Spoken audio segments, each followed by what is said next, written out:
মাননীয় মন্ত্রী মির্জা ফখরুল ইসলাম আলমগীর। ধন্যবাদ মাননীয় স্পিকার। আমি আপনার মাধ্যমে মাননীয় সংসদ সদস্যকে এবং জানাতে চাই যে ব্যাপারটা যেটা ঘটেছে সেটা অত্যন্ত দুঃখজনক।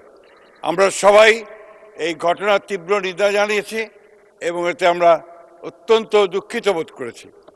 আমাদের সংসদ নেতা পাশেই বসে আছেন, তিনি আমাকে বলেছেন যে তিনি নিশ্চিত করবেন যেন এটা সুষ্ঠু একটি তদন্ত হয়, প্রকৃত অপরাধীদের খুঁজে বের করে তাদেরকে শাস্তি প্রদান করা হবে।